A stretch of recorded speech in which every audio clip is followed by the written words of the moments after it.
Okay students, last class में अपन ने देखा था डिफरेंट टाइप्स ऑफ चॉपर। ठीक है, क्या क्या पढ़ चुके हैं अभी तक अपन? व्हाट इज़ चॉपर, ठीक है, basic principle, step up step down chopper, then duty ratio control, numerical कर चुके हैं अपन इसके। देन अपन ने पढ़ा था types of chopper, type A chopper, B chopper, type C chopper, type D chopper and type E chopper. यहाँ तक अपन लोग पढ़ चुके हैं, ई चॉपर तक पढ़ लिया। अब नेक्स्ट आता है अपना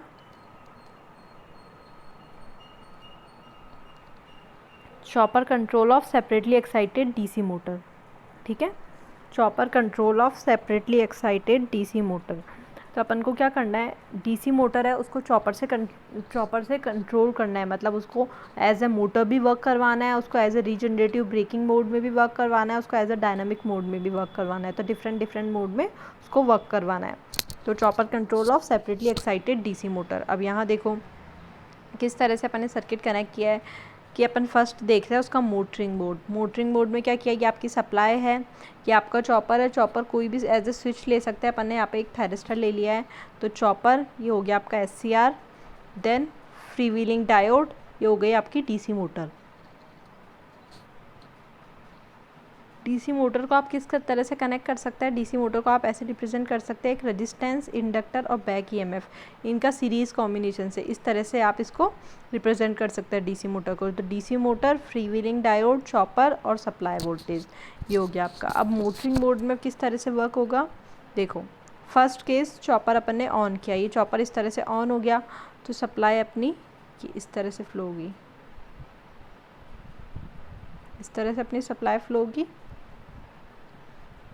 केस 1 ये अपनी सप्लाई यहाँ पे फ्लो हो रही है, यानी कि करंट की डायरेक्शन क्या है, positive, voltage positive, inductor charge हो रहा है, ख़त्म बात।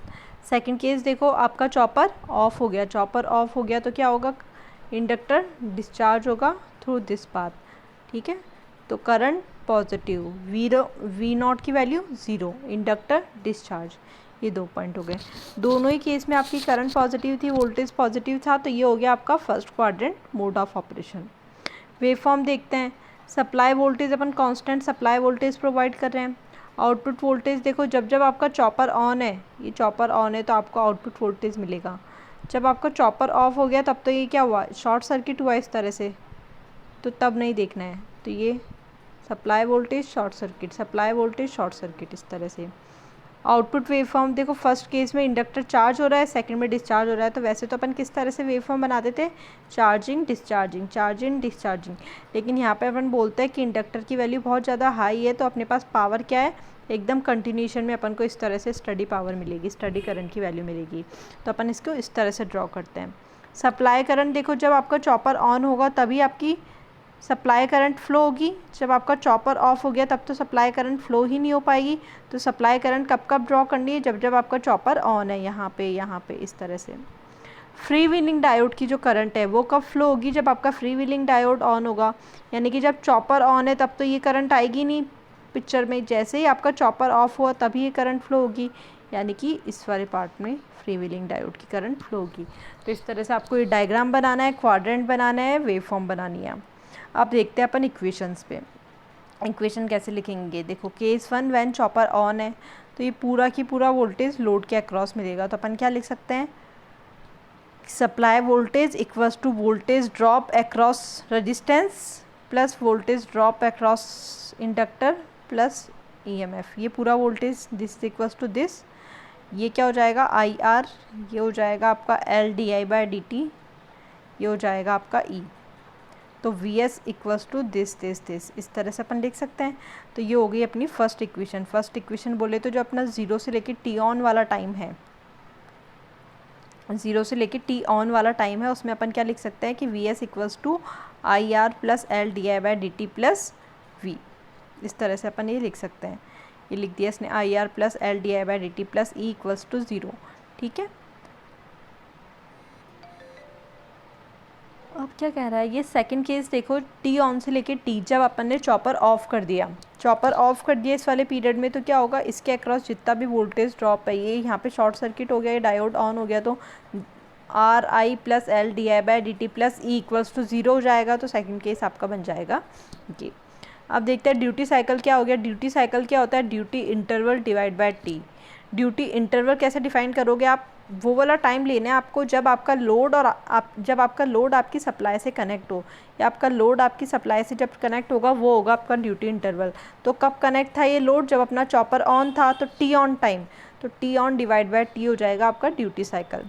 वी नॉट कैसे निकालेंगे, 1 divide by total time period, 0 से T on V D T, तो ये अपने आ गया डेल वी। डेल ये वही है जो अपन ने प्रीवियस क्लासेस में इसको डी से भी डिनोट किया था, तो V not equals to del V आ गया अपने पास। ठीक है, अब अपन को पता है अपनी इक्वेशन क्या होती है, V equals to E plus I आ रही होती है, तो इस वी की जगह आप लिख दो डेल वी, ई माइनस आई आ रहे हैं और यहाँ से आई की इक्वेशन निकालोगे तो क्या आएगा, del V minus E upon are.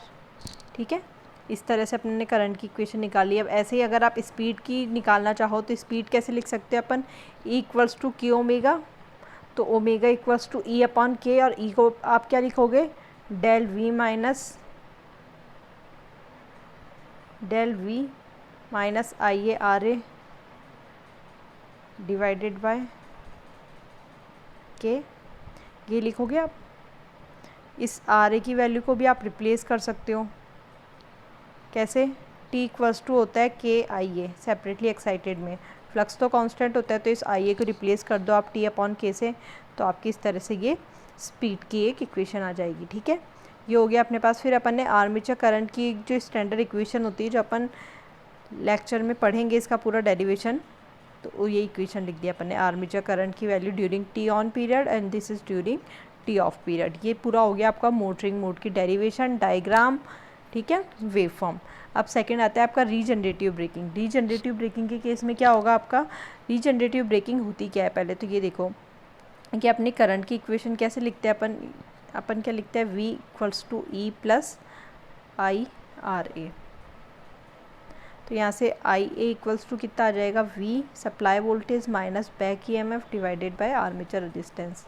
अगर एनी हाउ कोई ऐसी कंडीशन हो जाती है कि आपकी इस E की वैल्यू इंक्रीज़ हो जाती है विथ रिस्पेक्ट टू V, अगर आपका E बढ़ जाता है V से, ठीक है, तो इस केस में क्या होगा, आपकी आई ए की वैल्यू नेगेटिव हो जाएगी, नेगेटिव हो जाएगी आई ए की वैल्यू। यानी कि नेगेटिव आई ए से मतलब क्या है कि पहले तो क्या हो रहा था कि आपकी जो सप्लाई है, इस तरह से आपकी जो सप्लाई थी वहाँ से मोटर करंट ले रही थी, इस तरह से करंट फ्लो हो रही थी, अब आपकी करंट इस तरह से फ्लो होने लग जाएगी। यानी कि अब आपकी जो मोटर है ना, वो सप्लाई को एनर्जी प्रोवाइड करने लग जाएगी, अब आपकी करंट की ये वाली डायरेक्शन हो जाएगी, तो इसको बोलते हैं रीजनरेटिव ब्रेकिंग। तो ऐसे केसेस कब आते हैं, सपोज़ आपकी ट्रेन डाउन हिल इस डायरेक्शन में जाती है, तो क्या होता है, उसकी स्पीड इंक्रीज़ हो जाती है। इस केस में स्पीड इंक्रीज़ हो जाती है, तो अपन ने अभी पढ़ा है कि E equals to K omega, तो स्पीड इंक्रीज़ हो जाती है, तो बैक ई एम एफ भी इंक्रीज़ हो जाता है, तो उससे क्या होता है, ई एम एफ की वैल्यू इतनी ज़्यादा इंक्रीज़ हो जाती है कि आप उसकी सप्लाई वोल्टेज से भी ज़्यादा इंक्रीज़ हो जाता है, तो उस डायरेक्शन में करंट्स रिवर्स हो जाती है और जो मोटर है वो उसकी सप्लाई को एनर्जी प्रोवाइड करने लग जाती है। ठीक है, तो ये इसका सर्किट अपन को इस तरह से ड्रॉ करना है। सप्लाई वोल्टेज, एक डायोड की डायरेक्शन देखो, इस डायरेक्शन में ड्रॉ करना, चॉपर, और ये आपकी डीसी मोटर। अब देखो जब चॉपर ऑन है, इस तरह से ऑन है, तो ये करंट यहाँ पे इस तरह से फ्लो होगा। ठीक है, जब आपका चॉपर ऑफ हो गया तो क्या होगा, ये आपकी करंट कैसे फ्लो होगी, पहले चॉपर ऑन था तो यहाँ इस तरह से नेगेटिव डायरेक्शन में आपकी करंट फ्लो हो रही थी, अभी चॉपर ऑफ हो गया तो आपकी करंट सप्लाई में फ्लो होगी यहाँ पे इस डायरेक्शन में। दोनों ही केस में करंट नेगेटिव आएगी और वोल्टेज पॉजिटिव आएगा, तो ये होगा आपका सेकंड क्वाड्रेंट का ऑपरेशन। ठीक है, ये सेपरेटली एक्साइटेड है, तो ये इसकी फील्ड वाइंडिंग ड्रॉ किया अपन ने अलग से। ये वही आउटपुट करंट कांस्टेंट बताया अपन ने। अब देखो आउटपुट वोल्टेज कब मिलेगा, जब अपना चॉपर ऑफ होगा तब तक आपको आउटपुट वोल्टेज मिलेगा, सप्लाई करंट भी आपको तभी मिलेगी। ठीक है, ये हो गया रीजनरेटिव ब्रेकिंग के बारे में। अब इसमें देखो ड्यूटी साइकिल कैसे निकालेंगे। ड्यूटी साइकिल क्या होता है, ड्यूटी साइकिल होता है duty interval divided by T. Duty interval कौन सा इंटरवल होता है, जब अपना लोड अपनी सप्लाई से कनेक्ट हो, तो ये देखो कि जब अपन ने केस फर्स्ट स्टडी किया तो अपना चॉपर ऑन था, तो अपने करंट केवल यहाँ पे फ्लो हो रही थी, अपना लोड सप्लाई से कनेक्ट नहीं था। ये था टी ऑन टाइम। अभी तक तो क्या होता था, टी ऑन टाइम में आपका लोड सप्लाई से कनेक्ट हो जाता था, तो आप डायरेक्ट लिख देते थे duty cycle equals to T on upon T. But यहाँ पे ऐसा नहीं है, टी ऑन टाइम में लोड आपका सप्लाई से कनेक्ट नहीं है। सेकेंड केस में क्या है कि अब आपका लोड जब आपने ऑफ किया तो आपकी सप्लाई से कनेक्ट है। तो क्या लिखेंगे, या तो आप इसको ऐसे लिख दो टी ऑफ अपॉन टी, या फिर आप इसको लिख दो T minus T on upon T, यानी कि यह आया आपका ड्यूटी साइकिल, यानी कि 1 माइनस एल्फ़ा। ये हो गया आपका duty cycle for regenerative braking के लिए। ठीक है, इसी तरह से अपन ने करंट की इक्वेशंस लिख दी है और ये अपन ने ग्राफ ड्रॉ कर लिया है जो अपन ने स्टार्टिंग में पढ़े थे। Speed torque characteristic for separately excited motor के लिए, तो ये मोटरिंग मोड में हो गया, ये आपका रीजनरेटिव मोड में हो गया। अब देखो रीजनरेटिव मोड में अपन ने इस तरह से क्यों बनाया है, क्योंकि क्या होता है कि जो टॉर्क होता है वो प्रोपोर्शनल होता है आपकी करंट के। अभी आपकी करंट रिवर्स होगी तो आपका टॉर्क भी रिवर्स हो जाएगा, इसीलिए अपन ने टॉर्क इस डायरेक्शन में बनाया है। मोटर के केस में क्या था, टॉर्क पॉजिटिव था तो अपन ने इस डायरेक्शन में बनाया था। तो इस तरह से ये हो गई इसकी वेव फॉर्म, सर्किट और इसकी इक्वेशंस। ठीक है, ये उसकी डेरिवेटिव पार्ट है। एक बार मैथमेटिकल पार्ट है, देखना आप, इसमें अपन ने कुछ भी नहीं किया है कि वही E minus I A R A plus L D I by D T equals to 0 put किया है जब आपका चॉपर ऑन होता है, और जब चॉपर ऑफ हो जाता है तो this is equals to V F कर देते हैं अपन। ठीक है, तो यही किया है। इनको अपन ने सॉल्व करके इस इक्वेशन से एक अपन ने स्पीड की एक लिमिट निकाली है। पूरा डेरिवेटिव पार्ट है, एक बार इसको सॉल्व करना, जो भी दिक्कत हो अपन नेक्स्ट लेक्चर में देख लेंगे। देन आता है आपका डायनामिक ब्रेकिंग। अब डायनामिक ब्रेकिंग होता क्या है, डायनामिक ब्रेकिंग में क्या करते हैं अपन, जो मोटर होती है उसको अपन अपनी मोटर सप्लाई से कनेक्टेड होती है तो इसको अपन सप्लाई से डिस्कनेक्ट करके एक रेजिस्टेंस से कनेक्ट कर देते हैं। तो क्या होता है, इसकी जितनी भी एनर्जी इसमें स्टोर होती है, जितनी भी काइनेटिक एनर्जी होती है वो सब इस रेजिस्टेंस के थ्रू डिसिपेट हो जाती है। तो ऑटोमेटिकली क्या होता है, इसकी स्पीड डिक्रीज़ हो जाती है, इसमें as a motor in braking mode में काम करने लग जाती है। बेसिकली अपन को ब्रेक ही तो अप्लाई करना है, तो डायनामिक ब्रेकिंग में क्या करते हैं, मोटर के अक्रॉस एक रेजिस्टेंस लगा देते हैं। ठीक है, तो ये हो गया इसका सर्किट डायग्राम। ये आपकी मोटर हो गई एल आर ई, ये आपका चॉपर हो गया, यहाँ पे अपन ने रेजिस्टेंस कनेक्ट कर दिया। ठीक है, अब देखो अब क्या हुआ कि जब भी अपन ने चॉपर ऑन किया, ये चॉपर अपन ने ऑन किया तो कैसे करंट फ्लो होगी, इस बैटरी के थ्रू यहाँ पे रिवर्स डायरेक्शन में करंट फ्लो हो रही है, इंडक्टर आपका चार्ज हो रहा है, वोल्टेज आपका 0 हो गया। ये चॉपर आपने ऑफ कर दिया तो अब क्या होगा, अब करंट कैसे फ्लो होगी, अब आपकी करंट इस डायरेक्शन में फ्लो होगी। ठीक है, तो अब आपका इंडक्टर डिस्चार्ज हो रहा है इस तरह से, ये चार्जिंग मोड में यहाँ पे और फिर ये डिस्चार्जिंग मोड में। ठीक है, तो ये charging mode, discharging mode, voltage 0, यहाँ पे आपका वोल्टेज आ जाएगा। ठीक है, तो इस तरह से अपनी डायनामिक ब्रेकिंग वर्क करेगी। तो ये अपन ने इसके ब्रेकिंग के लिए एक ग्राफ बना लिए। ठीक है, अब ये जो भी अपन ने तीनों मेथड पढ़ा है, मोटरिंग मोड, उसके बाद में अपन ने पढ़ा है रीजनरेटिव मोड और डायनामिक ब्रेकिंग, इन तीनों को अपन ने सेपरेटली एक्साइटेड मोटर के लिए पढ़ा है। यही आपको पढ़ना है फॉर सीरीज़ मोटर के लिए। सब कुछ सेम रहता है, बस 2-3 चीज़ें चेंजेस हो जाती है कि इसमें एक तो ई की वैल्यू है ना कांस्टेंट नहीं रहती है। ठीक है, इसमें ई की वैल्यू वेरी करती है। ठीक है, दूसरी बात होती है कैसे वेरी करती है, अकॉर्डिंग टू लोड करंट। ठीक है, दूसरा है इसमें जो टॉर्क है वो आपका हो जाता है करंट इनटू फ्लक्स। वहाँ पे तो आपका ये जो टॉर्क था वो डायरेक्टली प्रोपोर्शनल था करंट के, क्योंकि फ्लक्स आपका कांस्टेंट था, लेकिन यहाँ पे फ्लक्स भी पिक्चर में आता है। तो बस 1-2 चीज़ें चेंज होती है। और यहाँ पे देखो अपने सीरीज़ के लिए अपन ने ये वाले ग्राफ बनाए थे तो इस तरह से ग्राफ बनाना है, जबकि सेपरेटली एक्साइटेड मोटर के लिए अपन ने ये वाले ग्राफ देखे थे तो अपन ने ये वाले ग्राफ ड्रॉ किए। सीरीज़ के लिए आप ये वाले ग्राफ ड्रॉ करना, बाकी मोस्ट ऑफ चीज़ें सेम है, डायग्राम सेम है, डेरिवेशन सेम है। ठीक है, तो ये सब सेम उसके जैसा होगा, तो इसको एक बार आप लोग रीड आउट करना, फिर नेक्स्ट क्लास में जो भी डाउट होगा वो अपन क्लियर करेंगे। ठीक है, बाकी मेन इसकी कैरेक्टरिस्टिक, डायग्राम और ग्राफ, इस पे अच्छे से ध्यान देना। जो भी डाउट होगा वो अपन नेक्स्ट क्लास में देख लेंगे। Okay okay.